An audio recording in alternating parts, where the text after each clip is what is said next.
Hai John Troopers, ini attempt ketiga kita ya untuk mencoba bisa terkoneksi untuk membahas bedah sentimen ekonomi makro Q3 2023 bersama dengan narasumber spesial kita pada malam hari ini ada Mas Ahmad Mikael, ekonom senior dari Sukor Sekuritas. Nah, ada sentimen apa yang menarik untuk kita bahas dan tentunya nanti pertanyaannya jangan lupa ditanyakan ya bareng-bareng. Moga-moga ini udah bisa terkoneksi nih sama Mas Mike. Oke, beneran udah bisa connect. Syukurlah. Halo malam Mas Mike. Iya, suara saya jelas Mas Mike? Jelas. Jelas-jelas ya Mas Mike ya. Oke, ternyata benar ya problemnya itu ada di ini di private and private karena setelah saya baca tadi ada beberapa artikel yang memang bilang ada updatean dari Instagram yang baru itu sepertinya memang membuat apa namanya akun private itu jadi nggak bisa nge-live gitu. Jadi emang ini new update ya dari Instagram. Tapi kalau new update dari makroekonomi, nah ini yang mau saya tanyain sama Mas Mike nih. Sentimen apa nih yang sebaiknya benar-benar kita perhatikan belakangan? Karena saya ada dengerin cerita dari Mas Mike beberapa waktu lalu ini tentang kondisi geopolitik di Rusia lagi nih gitu. Saya soalnya rutin ngeliatin storynya Mas Mike kan gitu, jadi lihat kondisi geopolitik. Terus saya juga nanti pengen tanya ke Mas Mike berkaitan dengan The Fed nih yang katanya punya potensi untuk menaikkan suku bunga acuan lagi gitu. Tapi kalau Mas Mike lihat secara keseluruhan di Q3 2023 ini akan seperti apa kondisinya Mas Mike? Silakan. Terima kasih Mas Daniel. Jadi Ya. eh, mulai di tiga ini sekarang Juli ya, Agustus, September, 3 bulan ke depan ya. Di Juli akhir ini, minggu akhir ini, indeks kita sekarang sudah di level 6.900, which is this is a good news ya. Dan ini berita bagus dan juga net buy asing cukup tinggi ya. Net buy asing cukup tinggi, sekitar 2,3 sampai 3 triliun rupiah gitu.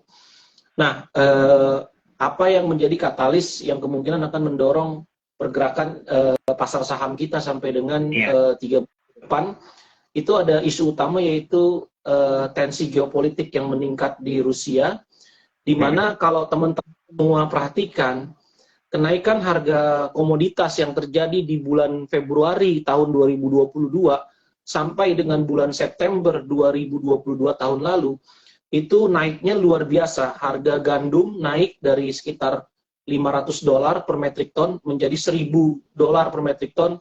Harga gas naik luar biasa sampai ke 6 atau $8 per MMBTU dari $2. Terus juga harga minyak dunia naik sampai dari $60 sampai ke $120. Nah, itu yang menyebabkan adalah peperangan antara waktu pertama kali Rusia menyerang Ukraina di bulan Februari 2022.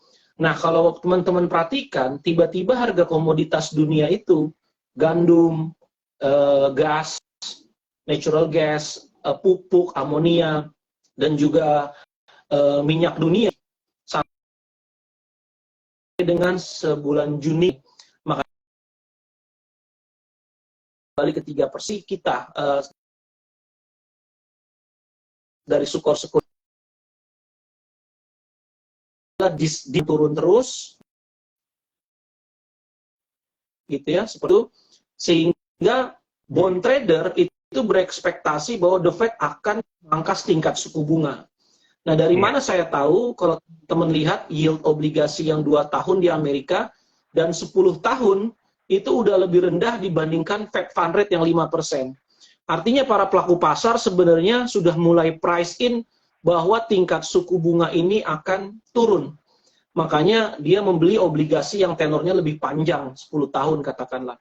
Nah, ketika inflasinya keluar di bulan Juni itu, inflasi di Amerika ke 3%, harapan muncul bahwa inflasi Amerika itu akan kembali ke 2% di bulan September. Begitu inflasi kembali, apa namanya, September, kembali ke 2%, maka harapannya adalah tingkat suku bunga The Fed itu akan dipotong di kuartal keempat. Di bulan November atau mungkin bulan Desember. Nah, ini yang menjadi harapan semua orang, makanya kenapa indeks harga saham gabungan Amerika itu mengalami naik hampir all time high ya, kalau kita lihat S&P 500 hampir all time high. Nah, kalau kita lihat ini juga yang mempengaruhi sentimen positif ke pasar saham kita, sehingga pasar saham kita kembali ke level 6.900 gitu. Jadi harapannya adalah tingkat suku bunga dipotong seperti prediksi kita di bulan November atau Desember tahun ini. Karena inflasinya sudah jatuh di bawah 2% lah kita harapkan. Nah, tapi tiba-tiba minggu lalu Rusia itu menarik diri dari perjanjian yang namanya Black Sea Grain Initiative. Nah, tadi kalau teman-teman sempat dari bulan Juli tahun lalu sampai bulan Juni tahun ini, itu kenapa harga gandum, harga pupuk, harga gas dunia tiba-tiba turun? Itu sebenarnya bukan karena The Fed menaikkan tingkat suku bunga sebenarnya. Sebenarnya kenaikan tingkat suku bunga nothing to do with supply kan? Nggak ada hubungan erat bank sentral naikin suku bunga dengan tiba-tiba misalkan supply barang yang hancur karena perang tiba-tiba ada. Ternyata enggak. Jawabannya karena di bulan Juli 2022 tahun lalu, Rusia, Turki, dan juga PBB itu bikin perjanjian yang namanya Black Sea Grain Initiative. Intinya adalah gini, walaupun terjadi perang di Ukraina, tapi Rusia menjamin bahwa suplai pasokan gas, pasokan pupuk, pasokan gandum, pasokan jagung, pasokan rapeseed itu aman dari Rusia, Ukraina ke Eropa maupun ke Afrika, negara-negara yang membutuhkan, termasuk Indonesia. Indonesia itu kita bisa tetap impor gandum, harga gandum murah, bisa tetap murah, makanya beberapa saham emiten consumer seperti ICBP, misalkan seperti itu ya, Mayor itu bisa naik lagi harga sahamnya karena harga gandum dunia kan turun. Seperti itu ya, harga gandum kan konten importnya tinggi ya, karena kita nggak bisa produksi gandum. Nah, itu karena Rusia menjamin bahwa suplai barang dari Ukraina maupun dari Rusia itu tetap aman. Nah, cuman kenapa Rusia menjamin bahwa dia tidak akan menyerang pelabuhan-pelabuhan atau infrastruktur-infrastruktur penting untuk mengirim barang dari Ukraina, dari Rusia ke Eropa, karena Rusia meminta cadangan devisanya sebesar 150 miliar dolar itu dikembalikan ke negaranya. Dan yang kedua, poin pentingnya adalah Rusia meminta supaya bank-bank umumnya dia, bank ekspor-impor dia, itu dikembalikan ke dalam sistem pembayaran yang namanya SWIFT, pembayaran internasional yang membuat ekspor-impor, transaksi pembayaran ekspor-impor dari Rusia ke luar Rusia itu lancar. Nah, tapi ditunggu sama Rusia udah sampai setahun, dari mulai Juli tahun lalu, sampai dengan Juli tahun ini udah ditunggu 12 bulan, ternyata tidak ada satupun poin-poin kesepakatan yang diminta Rusia itu diaminkan oleh PBB, Uni Eropa dan Amerika. Karena kan SWIFT itu yang punya Amerika sebenarnya. Dan juga Uni Eropa tidak mengembalikan cadangan devisa Rusia yang sebesar 150 miliar dolar ke sistem perbankan Rusia. Nah, ini saya sudah khawatir ini akan terjadi, makanya waktu itu saya datang diundang kebetulan ke kantor staf presiden. Nah, ini saya paparkan gitu salah satu kekhawatiran saya bahwa Black Sea Grain Initiative ini akan bubar. Nah, begitu Black Sea Grain Initiative ini akan bubar, prediksi saya itu harga gandum dunia itu akan naik sekitar 30-40%. Karena Rusia dan Ukraina itu penguasa 27% ekspor gandum global. Nah, artinya situasinya bisa berbalik nih. Kuartal ketiga, situasi inflasinya ini yang tadinya diharapkan turun sama investor, saya juga berharap turun balik ke 2%, ini bisa berbalik arah. Jadi inflasi di Amerika bisa naik lagi karena komponen makanan terhadap pembentukan inflasi di Amerika itu cukup tinggi, sekitar 10-20%.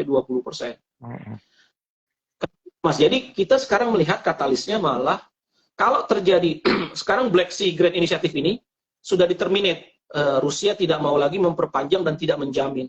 Dan minggu lalu Rusia menyerang semua basis infrastruktur pelabuhan-pelabuhan di Odessa, di Ukraina, yang bisa mengangkut gandum.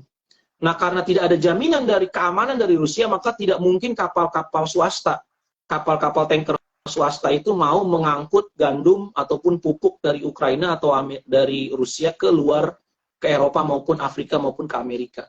Nah, akibatnya per hari ini kalau kita lihat data ya di Trading Economics tuh, US wheat atau gandum di Amerika itu sekarang udah di level 730. Prediksi saya malam ini bisa tembus ke 800. Nah, kalau itu yang terjadi, maka posisi harga pangan dunia itu akan bisa seperti di bulan Mei tahun lalu atau bulan Juni tahun lalu. Nah, artinya tekanan inflasi yang tadinya kita harapkan sudah mereda, ini akan bisa berbalik arah. Nah, sehingga kalau ini dikalkulasi oleh The Fed, kalau The Fed menghitung faktor geopolitik ini meningkat, maka bisa jadi dia akan menaikkan tingkat suku bunga minggu ini. Prediksi saya mungkin masih akan wait and see dampak dari geopolitik ini, sehingga dia belum akan menaikkan lagi tingkat suku bunga. Dia akan hold di bulan Juli. Mungkin dia akan naikkan di bulan Agustus atau September.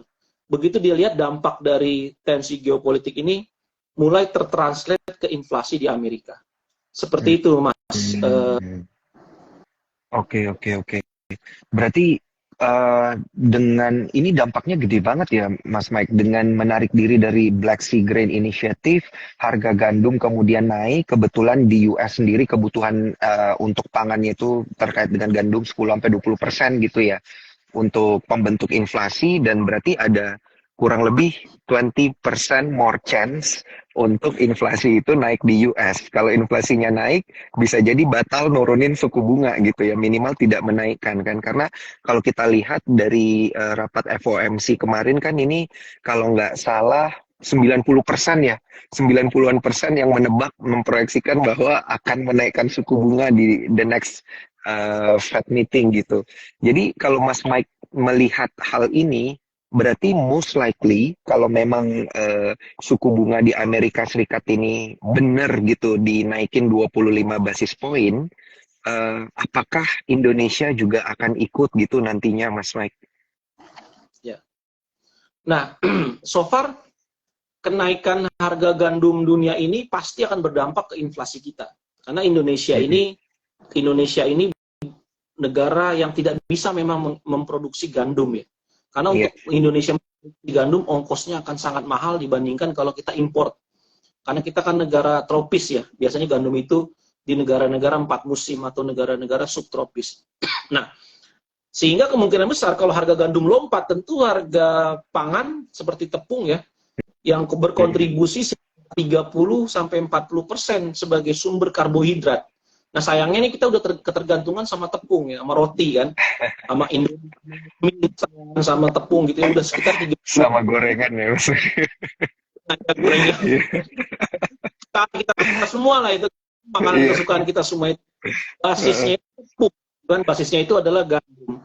Nah, ini akan terkena dampak imported inflation istilahnya ke kita. Jadi inflasi kita yang tadinya mau turun, udah turun kembali ke level di bawah target inflasi BI, ini bisa jadi akan stuck di level 3% atau di level 3,5%.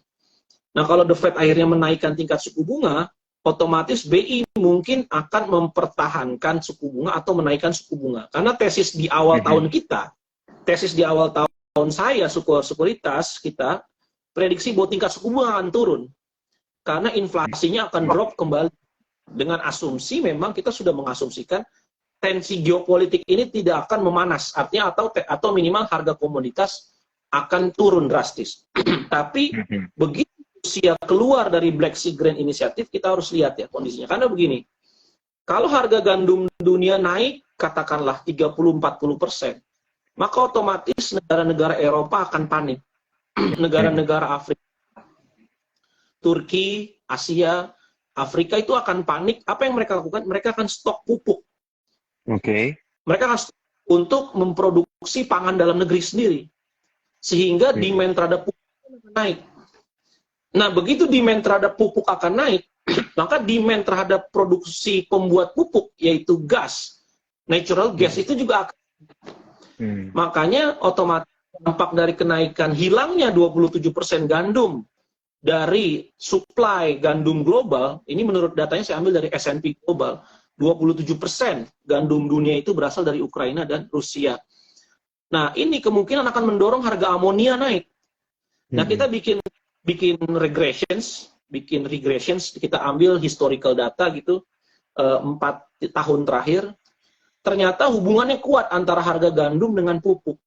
Setiap 1% kenaikan harga gandum itu akan naikin harga amonia Eropa itu sebesar 3%. Dan harga amonia di Timur Tengah itu akan naik sekitar 4%. Nah, ini tadi kemarin kita lihat ini harga pupuk, karena data harga pupuk amonia itu per minggu bukan per hari, nggak seperti gandum gitu ya. Itu kita udah naik, terutama pupuk di Timur Tengah. Harga amonia di Timur Tengah udah naik, harga amonia di Eropa juga udah naik. Nah, begitu harga amonia Eropa naik, maka otomatis orang ingin produksi pupuk kan, ingin nambah suplai pupuk. Nah, demand terhadap natural gas itu akan naik. Nah, sedangkan supply natural gas itu udah nggak bisa ditambah di Eropa, karena sekarang Eropa bergantung terhadap supply natural gas dari Amerika, LPG dari Amerika, LNG dari Amerika, yang harganya lebih tinggi daripada harga dari Rusia. Sehingga otomatis nih, setelah harga gandum naik, harga pupuk naik, harga natural gas akan naik. Gitu. Nah, ini kemungkinan besar akan mendorong akhirnya inflasi naik bersamaan gitu, karena kan energi dan pupuk dan gandum ini kan pangan dan energi jadinya ya. Dan juga rapeseed itu kan bunga matahari ya, minyak dari bunga matahari itu substitution CPO. Nah, makanya kalau kita lihat CPO kita itu di level 4.000 sekarang naik. Dari sempat koreksi di 3.000-an sekarang udah ke 4.000-an. Jadi kalau kita lihat dengan kondisi ini sebenarnya Indonesia tuh nggak dirugikan amat sebenarnya. Jadi dampak ini akan persis kalau misalkan dampaknya naik lagi, ini mungkin akan malah membalikan surplus neraca perdagangan kita seperti di tahun 2022.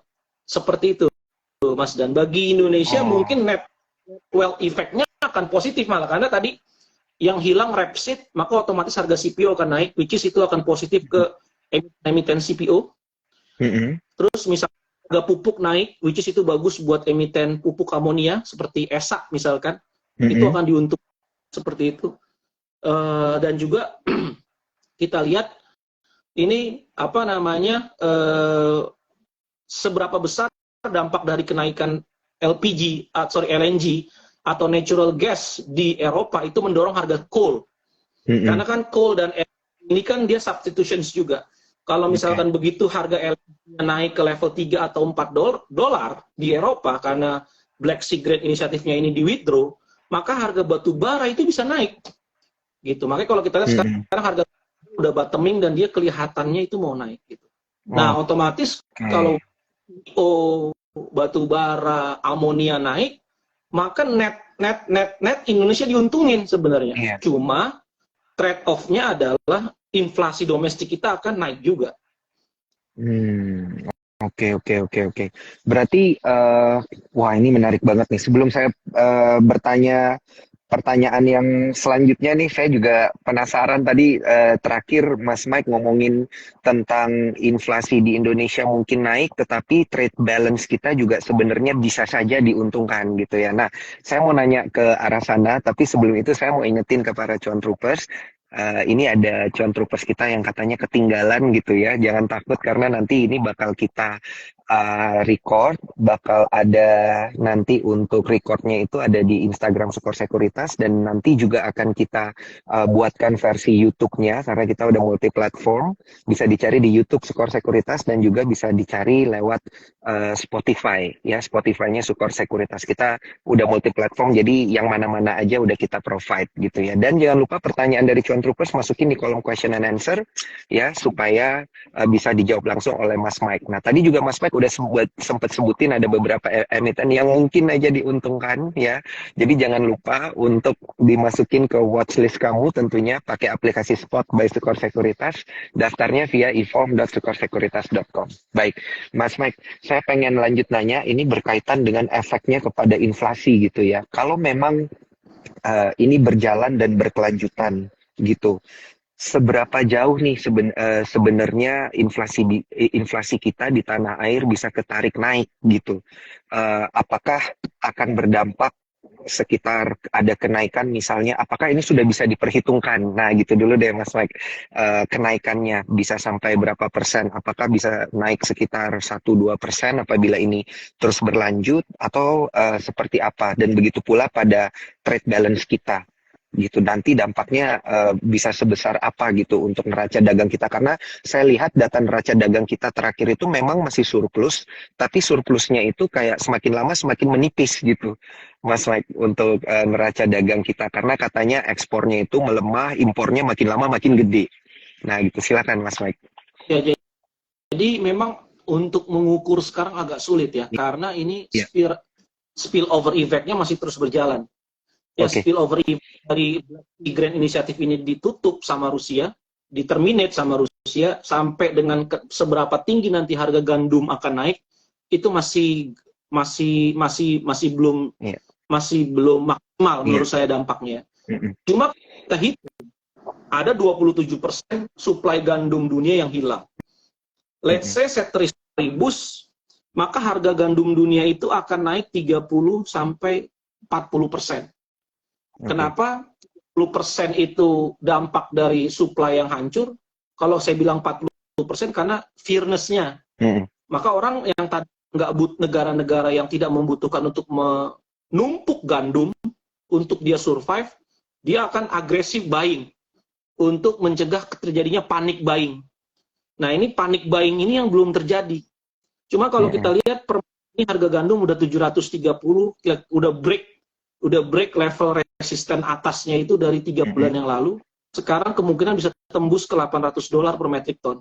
Jadi harga gandum ini kemungkinan dari bottom di 600, kemungkinan bisa naik ke 20%. Tapi kalau sampai 40%, kita kali aja 60%, kita kali 40%, berarti dia bisa naik sampai $840 per metric ton. Puncak tertingginya harga gandum di Amerika itu sekitar $1.000 per metric ton. Jadi mungkin akan lebih rendah dibandingkan puncak waktu perang di 2022, akan lebih rendah, tapi akan lebih tinggi dibandingkan Desember 2022. Jadi akibatnya apa? Secara year to date inflasi Amerika itu bisa naik secara year to date, sehingga kemungkinan besar kalau sampai ke $840, inflasi di Amerika itu bisa ke sekitar ke level 4% sampai 5%. Kembali dari 3%, dia akan swing ke 4% ke 5%. Tapi gandum ya. Kita hanya bicara gandum, belum bicara kalau ini mendorong komoditas lain tadi seperti amonia, seperti natural gas. Ini kita belum bicara ke arah sana. Tapi kalau misalkan cuma gandum per se, saya rasa bisa nambahin kenaikan inflasi di US sekitar 1% sampai 2%. Nah, Indonesia gimana? Ya kemungkinan Indonesia pasti akan juga. Cuman lagging pasti, karena kan kita masih punya inventory gandum sekitar 3 bulan ya, biasanya 3 sampai 6 bulan inventory gandum itu. Mungkin baru tertranslasi harga kenaikannya, kalau misalkan pengusaha-pengusaha nggak langsung pass on ke consumer, itu baru tertranslasi mungkin akhir tahun ya. Nah, cuman balik lagi, seberapa cepat kenaikan harga gandum ini dorong kenaikan amonia, pupuk, dan dia mendorong kenaikan harga rapeseed, dan itu akan mendorong harga CPO naik, dan juga harga gas LNG. Begitu harga LNG naik, otomatis harga batu bara yang sebagai substitutionsnya juga akan naik. Nah, ini seberapa besar? Saya rasa ada lagging ya, ada lagging nggak langsung. Kalau Indonesia nggak langsung, karena kan Indonesia ini harganya sebagian dikontrol pemerintah ya, lewat salah satu lembaga ya, lembaga pengendali inflasi ya, koordinasi antara dan Kementerian Keuangan. Nah, cuman tapi kalau saya lihat tetap kalau misalkan harga CPO naik tinggi, otomatis cerita ibu-ibu nanti kekurangan minyak goreng seperti tahun lalu. Karena ini harganya $4.000 ini udah mirip seperti tahun lalu gitu. Nah, jadi kemungkinan ini akan naik gitu ya kalau harga minyak kita yang kuota minyak kita yang disuplai pemerintah itu nggak naik. Nah, akibatnya yang bayangkan ya, harga minyak goreng itu akan naik, yang 2 liter itu akan kembali ke posisi sekitar 24 ribuan. Terus habis itu harga gandum akan naik, which is artinya mie instan akan naik. Kalau sekarang per bungkus sekitar 2.700, itu mungkin akan bisa naik ke 3.500-an. Nah, ini kemungkinan akan dorong inflasi 1-2% di Indonesia ya. Mm-mm. Seperti itu, Mas. Nah, kalau itu yang terjadi, oke. sentral, karena bank sentral itu pakemnya itu adalah inflation targeting framework di BI, dan di Amerika concernnya terhadap inflasi targeting 2%, maka otomatis mau nggak mau bank sentral akan naikin suku bunga. Kalau inflasinya akhirnya naik, artinya tesis kita awal tahun bahwa tingkat suku bunga akan turun bisa gagal kalau dampaknya akhirnya meluas. Nah, cuma bagi trade balance tetap dia surplusnya malah akan naik gitu. Sekarang ketika bulan Juni kemarin trade surplus kita itu naik dari 400 juta dolar ke 3 miliar dolar, 3,4 miliar dolar di bulan Juni. Kenapa kita surplusnya di bulan Mei? Karena kan jumlah kerja itu di bulan Aprilnya nggak normal kan, karena hampir 2 minggu kita libur lebaran. Sehingga begitu bulan Mei aktivitas normal, impornya kembali ke normal. Nah, otomatis terjadi pent up demand di import sehingga importnya luar biasa. Nah, begitu masuk Juni kembali ke level target yang kita prediksi bahwa tahun ini kalau harga minyak dunia itu di level 80 dolar, harga CPO di level 4.000 per metric ton ringgit Malaysia, batu bara di 130-140 dolar per metric ton, kita punya econometric regressions, kita prediksi trade balance kita akan di 3,9 billion. Tapi kalau misalkan CPO-nya naik di atas 4.000 ke 4.200, 4.300, batu baranya rebound, let's say ke 180 gitu ya, ya otomatis trade surplusnya akan lebih gede dari 3,9, bisa 4. Nah, setiap kali harga komoditas naik, nggak ada ceritanya stok market kita itu nggak naik. Karena bagi investor asing, Indonesia itu dilihat sebagai negara komoditas, penghasil komoditas. Jadi tentu otomatis asing akan meng-overweight Indonesia karena harga komoditas naik gitu. As long as minyak dunia tidak naik setinggi kenaikan CPO, batu bara, dan amonia. Nah, selama itu kita nggak naik, minyaknya ini kunci ya. Selama harga minyak tetap di 80 dolar, maka otomatis trade surplus kita akan meledak. Nah, kalau itu yang terjadi, asing akan agresif buy di Indonesia gitu. Baik, baik. Wah, ini menarik. Ini karena memang ada waktu untuk translasinya juga ya, Mas Mike. Ini kan kita memprediksi di Q3 berdasarkan sentimen yang baru aja terjadi begitu ya beberapa waktu lalu. Jadi mungkin ini tidak hanya berdampak di Q3, bisa aja kejadian nanti di Q4 2023 gitu ya. Bisa aja mungkin di awal tahun 2024 mungkin kalau memang kondisi sentimen ini masih tetap berjalan gitu ya, apabila Rusia masih kekeh juga untuk keluar dari Black Sea Grain Initiative ini. Nah, tapi saya ada lihat beberapa data menarik belakangan juga ini, Mas Mike, data dari ADB. Gitu ya, ADB ini kan menyatakan bahwa target inflasi Indonesia di 2023 itu direvisi dari 4,8 ke 4,3 gitu. Ini apakah benar dengan mengabaikan kondisi Rusia yang keluar dari Black Sea Grain Initiative? Ya nggak benar. Jadi semua kursi, bahkan IMF sekalipun punya proyeksi itu selalu telat 2 bulan. Karena kan proyeksi ADB, proyeksi IMF, World Bank sekalipun, itu berdasarkan data. Jadi begitu ada assumptions yang tidak terpenuhi, tentu dia akan revisi target proyeksi inflasi Indonesia di tahun ini dan tahun depan gitu. Nah, ini Black Sea Grain Initiative ini kalau kita baca report IMF terakhir di bulan Juni itu nggak ada dimasukin asumsi bahwa akan di Sea Grain Initiative ini gitu. Karena diasumsikan Rusia akan terus memperpanjang, mengextend Black Sea Grain Initiative ini gitu. Kenapa saya dari 2 minggu sebelum diterminate saya yakin bahwa ini akan diterminate? Simply karena negara penjamin, salah satu indikatornya adalah negara penjamin Black Sea Grain Initiative ini yaitu Turki, itu dia mencederai janji dengan Rusia dengan membebaskan banyak tawanan-tawanan perang Ukraina yang ditangkap di Turki. Nah, ini artinya negara penjaminnya pun tidak bisa menepati janji. Nah, ini yang men-trigger akhirnya keluar dari Black Sea Grain Initiative ini. Nah, makanya kalau kita lihat sekarang Turki agak panik ya. Turki agak panik karena suplai gandumnya berarti terhenti dari Rusia. Terus juga gasnya, karena Turki itu importir gas terbesar dari Rusia. maka kita lihat Turki ini bisa masuk ke dalam krisis ekonomi lagi, inflasinya akan rampan, makanya bulan ini bank sentralnya itu naikin tingkat inflasi, tingkat suku bunga cukup agresif gitu ya. Nah, jadi kalau kita semua orang ini belum siap dengan terminations of Black Sea Grain Initiative ini ya. Semuanya menganggap bahwa tingkat inflasi diturunkan karena bank sentral lomba-lombaan menaikkan tingkat suku bunga. Memang ada benarnya, artinya naikkan bank sentral, naikin suku bunga itu memukul demand. Makanya pertumbuhan ekonomi global itu kan slow down karena tingkat suku bunga dinaikin. Tapi dampaknya seharusnya kecil. Yang membuat inflasi itu turun drastis dari Juli tahun lalu sampai dengan Juni tahun ini adalah salah satunya Black Sea Grain Initiative ini. Artinya supply-nya ada sebenarnya barang itu. Nah, sekarang dengan hilang 27% ya kita akan lihat ke depan seperti apa dampaknya. Tapi dengan ini saya bisa bilang bahwa seharusnya saham-saham berbasis komoditas ini sudah bottom. Ya, ini akan kelihatannya saham-saham berbasis komoditas akan rebound. Nah, ini akan jadi potensial atau peluang opportunity ya, potensial opportunity bagi kita pelaku pasar modal untuk melihat saham-saham berbasis komoditas. Nah, gitu.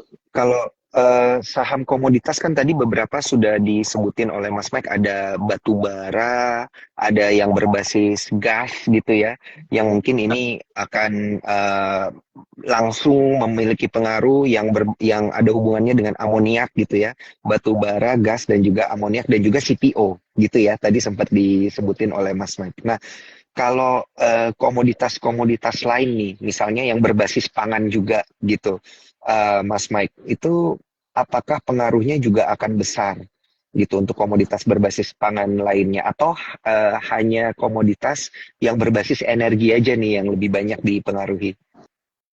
Ya, kalau komoditas berbasis pangan kita kan sayangnya emiten-emiten kita kan yang kita jual ini kan tepung ya, yang tepung olahan, jadi mie instan, yang jadi kue gitu ya. Nah, harusnya dia akan kena sentimen negatif. Ya, kena sentimen negatif, kebijakan di malah dia akan negatif gitu ya. Nah, cuman yang akan naik ini emiten-emiten yang beras dan jagung ya. Itu kalau nggak salah ada emitennya beras dan jagung, itu akan naik. Karena kemarin mungkin India sudah menghitung akan ada terminations of Black Sea Grain Initiative ini, makanya dia melarang ekspor beras. Karena khawatirnya kalau harga pupuk dunia lompat, amonia lompat seperti yang terjadi di tahun lalu, maka otomatis ongkos untuk memproduksi pangan itu akan naik. Ya. Ongkos untuk memproduksi pangan itu akan naik, sehingga beras ini kemungkinan besar akan naik harganya. Dan sudah naik, sekarang harga beras per liter yang biasa kita makan itu udah 14.000 per liter dari levelnya 12.000 tahun lalu. Nah, begitu harga pupuk dunia naik, maka harga beras naik. Nah, sayangnya Indonesia ini lagi mengimpor beras. Karena konsumsi beras lokal kita ini lagi tidak mencukupi produksi lokal kita tidak mencukupi konsumsi. Karena salah satu alasannya nilai tukar petani kita kan jatuh tahun lalu karena harga jual beras tidak bisa mengimbangi kenaikan harga pupuk. Tahun lalu harga pupuk naik 100% lebih, tapi harga beras nggak naik, sehingga petani terdisinsentif untuk memproduksi beras lebih banyak. Nah, ini jadi problem buat Indonesia. Karena beras kita jadi defisit. Nah, kalau beras kita defisit, di saat negara eksportir beras itu nutup seperti India menutup suplainya, dan kemudian nanti kalau negara-negara seperti Thailand, seperti Vietnam melihat pupuk dunia naik, dan dia nggak mau supply ke Indonesia, maka harga beras dunia pun akan naik. Nah, kalau harga beras dunia naik, tentu emiten-emiten yang berbasis beras di Indonesia ini tentu akan naik. Jagung juga kelihatannya akan naik ya, karena di situ juga besar ya, kalau nggak salah, produksi Ukraina dan Rusia terhadap jagung global juga akan mengalami kenaikan. Jadi semua harga pangan saya lihat kalau pupuk naik ya, hampir semua harga pangan itu akan naik. Seperti itu. Baik. Nah, saya mau nanya geser sedikit nih, Mas Mike, berkaitan dengan kepentingan domestik ya, kepentingan negara. Karena kita ngomongin pangan, saya jadi penasaran nih Mas Mike, apakah dengan nanti ada kenaikan pangan dan menggoyang kondisi pangan dunia gitu, ini ada pengaruh negatif dengan food estate planning-nya Indonesia nggak, Mas Mike? Sebenarnya gitu. Food estate ya? Iya. Food estate. Betul. Kalau saya lihat dampak food estate ini masih kecil ya terhadap produksi pangan di Indonesia. Kalau nggak salah kan yang ditanam itu adalah singkong masalahnya ya. Nggak semuanya beras, tapi singkong. Nah kalau kita lihat dari ekspor impor, itu sekarang kita impor beras hampir 2 juta ton kalau nggak salah bulan lalu gitu ya. Untuk pemerintah mengendalikan inflasi. Nah artinya food estate yang tahun lalu coba dibangun pemerintah itu memang belum terlalu berdampak ya. Belum terlalu berdampak terhadap produksi pangan dalam negeri. Makanya kita impor. Kalau sudah berdampak, tentu kita nggak akan impor beras kan di tahun ini kan. Seperti itu. Jadi memang belum berdampak seperti itu. Jadi ya kita lihat nanti bagaimana respon dari pemerintah. Apakah pemerintah ini akan secara agresif naikin produksi pangan. Tapi memang nggak bisa cepat ya. Nggak bisa cepat. Karena kan harus belah lahan dulu, membuka lahan dulu. Which is itu satu hal yang nggak gampang gitu ya, mencari lahannya di mana gitu kan, itu Baik. gitu. Iya, berarti kalau untuk food estate planning dampaknya kecil, ini lebih ke perubahan harga komoditas ke depannya gitu ya, nanti dan lebih ke inflasi dan juga lebih ke trade balance kita mungkin ke depannya ini untuk angka-angka yang perlu diperhatikan. Nah, tapi Mas Mike kalau misal kita bandingin nih ya di Asia Tenggara sendiri gitu, saya juga pengen tahu nih dengan adanya sentimen ini, apakah bisa dibilang kondisi ekonomi kita bakal jauh lebih resilient nih daripada negara-negara tetangga kita di di Asia Tenggara. Kan kita pengen tahu nih gitu ya, kalau memang kondisinya jelek nih siapa nih yang paling kuat nih di Asia Tenggara nanti. Ya, kalau saya lihat kalau harga pangan global naik dan juga harga tadi yang saya sebutin semua komoditas itu naik gitu ya, itu Indonesia secara net wealth effect positif. Karena trade balance kita naik kan. Begitu trade balance kita naik, kita akan lanjutin current account surplus. Prediksi saya tahun ini current surplus kita 0,7%. Nah dengan kondisi ini current account surplus kita bisa mendekati 1% dari GDP. Dampaknya apa? Begitu kita current account surplus, maka likuiditas di sistem perbankan kita ini akan nambah. Karena kan kalau itu ekspor, berarti kan dia dapat dolar, dapat likuiditas, maka dana pihak ketiga bank itu akan naik. Begitu dana banknya akan naik, gitu ya, maka otomatis kalau terjadi capital outflow short term karena orang misalkan panik melihat situasi harga pangan global, tentu akan bisa di offset. Dampaknya apa? Rupiah akan stable. Rupiah akan very stable atau bahkan cenderung menguat. Makanya rupiah kita lihat begitu Black Sea Grain Initiative ini diterminate sama Rusia, harga mata uang kita malah stable. Karena net wealth effect kita positif. Nah, bagi bank, ketika dana pihak ketiga tumbuh, sedangkan di saat yang bersamaan ekonomi akan melambat, karena pasti daya beli konsumen itu akan turun, maka otomatis tingkat suku bunga atau cost of fund perbankan itu akan turun. Karena likuiditasnya lebih banyak daripada demand terhadap likuiditas. Maka net interest margin perbankan itu harusnya bisa dijaga. Nah, tinggal kita pilih mana bank-bank yang masih murah dan dia masih punya demand kredit yang kuat. Kalau misalkan sekarang rata pertumbuhan kredit perbankan di industri itu 9%, maka tinggal kita cari bank-bank yang pertumbuhan kreditnya bisa double digit misalkan. Itu pasti akan outperform, seharusnya akan outperform, terrefleksi dari harga sahamnya itu akan naik seperti itu ya. Jadi bagi Indonesia sebenarnya dampaknya itu adalah ekonomi makro kita, macroeconomic stability kita itu tidak akan terlalu berdampak karena rupiahnya akan stable, karena current account kita akan surplus, trade balance kita akan surplus, likuiditas di perbankan melimpah. Tapi yang jadi masalah adalah pertumbuhan ekonomi yang akan tertekan karena otomatis orang-orang yang miskin dan hampir miskin tidak bisa punya akses terhadap pangan yang lebih mahal tadi. Nah, tinggal pemerintah strateginya adalah menurut saya ya mau nggak mau pemerintah harus berani, pemerintah Indonesia harus berani direct effect beli gandum dari Rusia. Karena sebenarnya supply nggak masalah di Rusia. Jadi pemerintah Indonesia harus berani melawan hegemoni asing untuk bisa langsung direct import gandum dari Rusia. Ya kan? Karena supply gandum di sana ya kita import. Bila mungkin bisa malah dapat diskon dari Rusia. Kalau kita berani untuk, dan juga pupuk. kita bisa import dari sana kalau memang kita kekurangan, ya, tapi pemerintah harus berani. Artinya pemerintah kita punya pendirian seperti India, katakanlah tahun lalu ketika harga minyak naik luar biasa, pemerintah India bilang nggak bisa kita ditekan. Karena apa? Kalau kita mengikuti harga minyak dunia yang di 120, rakyat India bisa mati kelaparan. Karena harga minyak jadi terlalu mahal, makanya dia beli dari Rusia dapat diskon 30%, dia membayar dengan rubel. Nah, itu salah satu solusi menurut saya. Tapi intinya kalau pemerintah tidak pilihan seperti itu, otomatis yang tertekan adalah pertumbuhan ekonomi kita. Karena artinya ada sekitar 30-40% dari populasi kita yang akan mengurangi konsumsi. Konsumsinya akan turun. Sehingga pertumbuhan ekonomi akan melambat. Begitu pertumbuhan ekonomi melambat, kalau kita lihat likuiditasnya ample, yield obligasinya nggak kemana-mana, kemungkinan besar yieldnya malah bisa ikut turun lagi ke depan di forward, ya. Nah, itu kemungkinan yang akan mendorong stok market kita akan naik lagi. Nah, jadi kalau saya tanya, negara yang paling kuat menahan ini semua di Asia Tenggara ya Indonesia. Indonesia punya CPO tadi, punya batu bara, punya nikel, sekarang jadi iron and steel.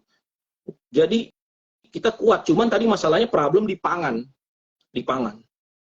Kalau energi kita punya batu bara, PLN kita 60% itu masih pakai PLTU, jadi kita masih bisa aman. Mungkin pemerintah akan melakukan DMO lagi kalau harga batu baranya naik, sehingga supply-nya nggak masalah di dalam negeri gitu.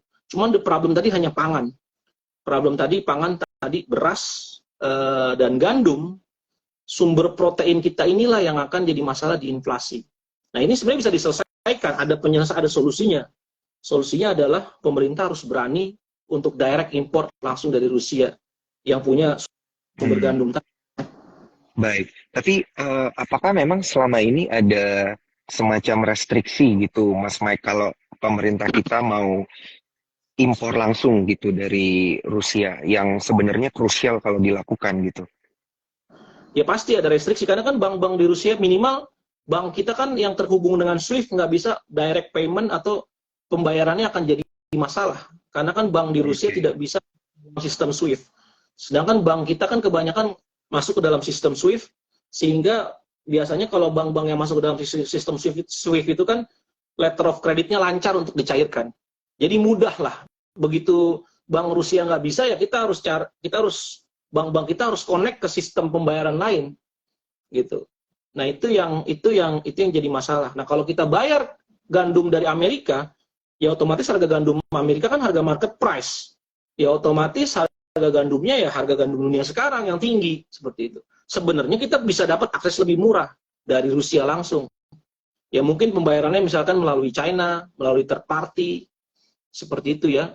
Nah, cuma itu harus berani, pasti ada tekanan pasti.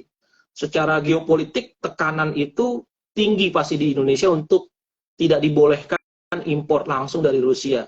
Seperti itu. Nah, balik lagi tinggal situasinya sudah genting sih, harusnya sih bisa ya untuk dapat suplai jangka minimal untuk mengamankan inflasi 1 tahun ke depan. Seperti itu. Solusi masih ada seperti itu. Baik, Mas Mike, salah satu ultimate question yang pengen diketahui oleh Cuan Troopers itu dengan kondisi kayak gini, kayak sekarang yang sedang berjalan, apakah Mas Mike ada ngelihat di Q3 ini Bank Indonesia justru bakal naikin suku bunga kita juga gitu, 1 kali atau 2 kali gitu.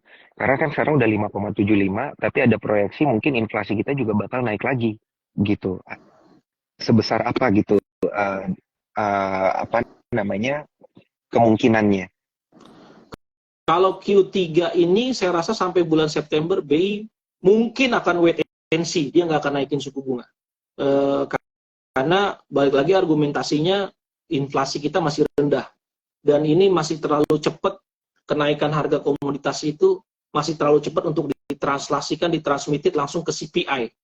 Itu masih terlalu cepat. Jadi ada kemungkinan BI akan wait and see sampai dia yakin harga komoditas ini naiknya sudah sangat kencang gitu ya, dan akan mengganggu ekspektasi inflasi masyarakat, dan the Fed agresif naikin suku bunga, baru the BI akan naikin suku bunga lagi. Kalau enggak, I don't think the BI BI akan naikin suku bunga bahkan sampai akhir tahun. Dia nggak akan naikin, karena inflasi kita udah di 3%. Inflasi kita udah di 3% dan mungkin bisa drop lagi ke 2,5 atau 2,8 gitu. Makanya kita lihat 2 bulan ke depan dampak full dari terminations of Black Sea Grain Initiative ini akan seperti apa di capital. Makanya capital market kita, saya perkirakan akan quite choppy ya. Gerakan volatilitasnya akan cukup tinggi karena market banyak belum sadar dampak dari Black Sea Grain Initiative ini akan seperti apa, dan juga belum tahu dampaknya itu akan seluas apa Black Sea Grain Initiative ini di-terminate. Karena berarti bayangkan ya, kalau kita buka peta dunia ada yang namanya Laut Hitam ya. Berarti hampir 2/3 Laut Hitam itu tidak bisa dilalui kapal. Hampir 2/3 wilayah Laut Hitam itu tidak bisa dilalui kapal pengangkut barang apapun gitu ya. Nah ini apa namanya, kita akan lihat sebesar apa. Tapi the Fed, karena Amerika itu benar-benar market mechanism ya, market based ekonomi ya, ketika harga komoditas naik maka langsung cepat tertranslasi ke inflasi biasanya gitu ya. Karena marketnya bergerak sesuai dengan gerak harga pasar gitu ya. Jarang ada yang dikontrol harganya. Maka otomatis The Fed bisa nggak ngitung ini. Mungkin prediksi saya bulan ini dia tidak akan naik. Tapi mungkin bulan Agustus dia akan naikin tingkat suku bunga. Atau bulan September dia akan naikin tingkat suku bunga. Nah kalau dia naikin sekali tingkat suku bunga, BI belum tentu akan naikin. Saya masih yakin BI akan tarik napas dulu gitu, dia nggak akan naikin suku bunga. Nah sampai BI benar-benar yakin bahwa ini akan mengganggu inflasi Indonesia bisa balik ke 4%, mungkin di 4Q BI baru akan naikin suku bunga. Karena sekarang BI punya banyak alasan untuk menahan tingkat suku bunga, walaupun the Fed keep pricing the rate. Tadi inflasinya udah 3%, bahkan bisa jatuh di bawah 3%, karena high base effect. Terus kalau kita lihat juga pemerintah baru menurunkan harga Pertamax. Terus juga kita lihat pemerintah sampai detik ini tidak menaikkan harga LPG 3 kg, tidak menaikkan tarif listrik di bawah 3.500 volt.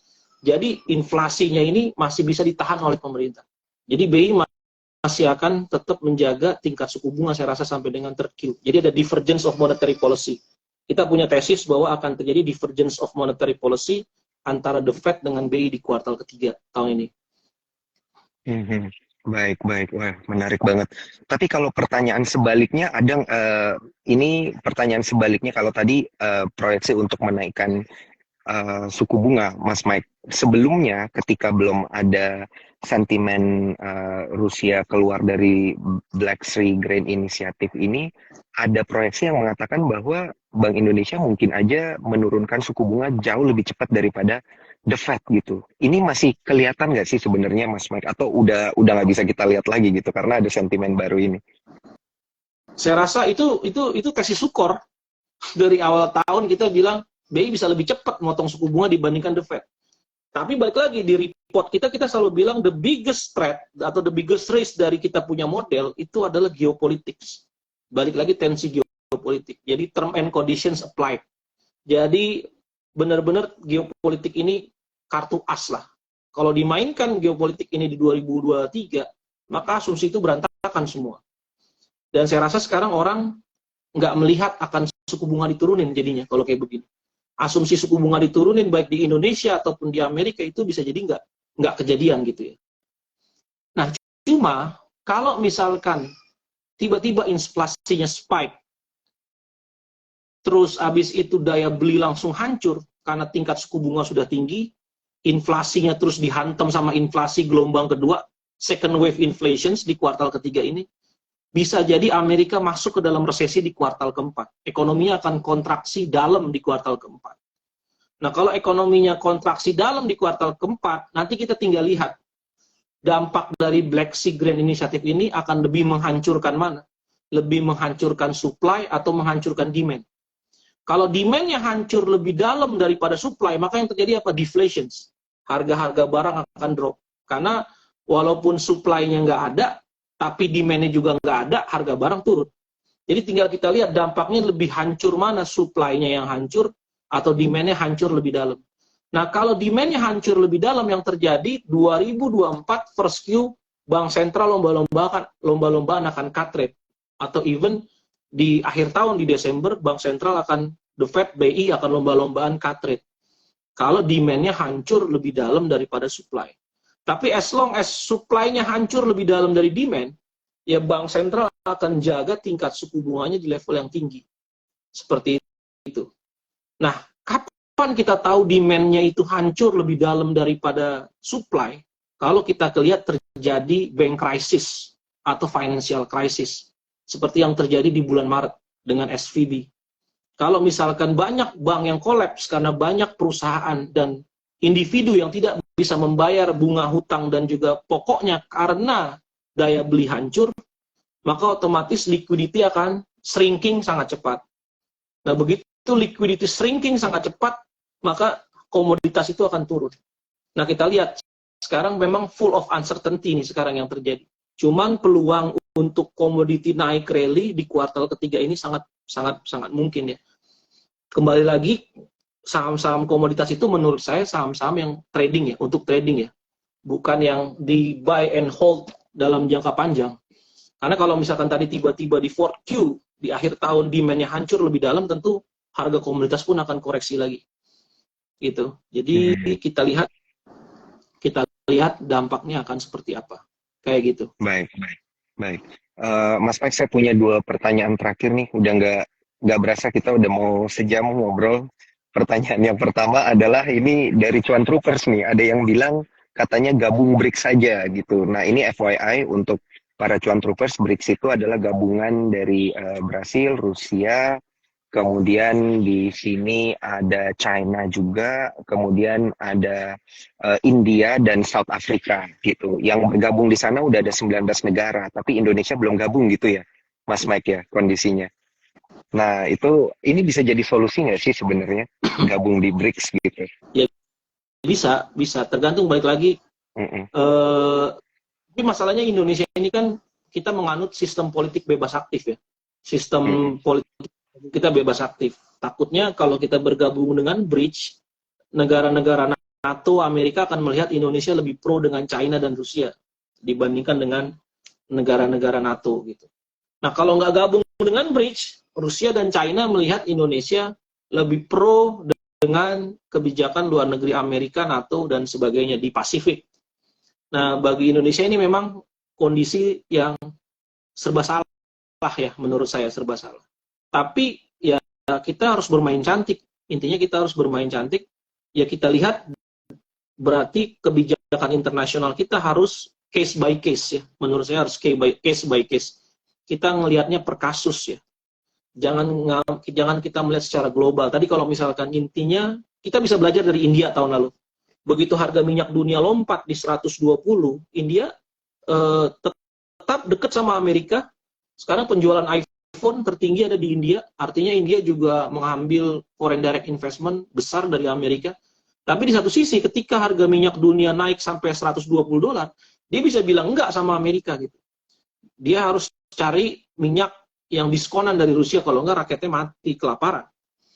Seperti itu. Nah, Indonesia harus melihat kebijakan internasional ini menurut saya case by case.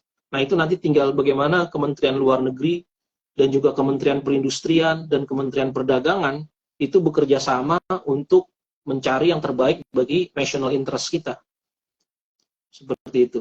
Menurut saya tetap ruang ya, tetap ada ruang menurut saya tetap ada ruang. Selama BRICS ini bukan fakta pertahanan seperti NATO, ya bukan fakta pertahanan militer, tapi hanya kerjasama perdagangan, kerjasama ekonomi, saya rasa ini masih ada peluang bagi Indonesia bisa playing both side gitu ya, untuk kepentingan our national interest. Baik.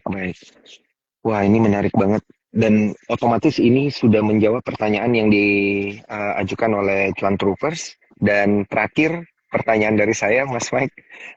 Bank Indonesia ini kan memperkirakan tahun 2023 kita pertumbuhannya itu di antara 4,5 sampai 5,3% gitu. Nah, dengan adanya sentimen baru ini, apabila berjalan sampai akhir 2023, apakah akan tercapai target ini, atau sebenarnya ini bakal menjeopardize target yang sudah disebutkan oleh Bank Indonesia?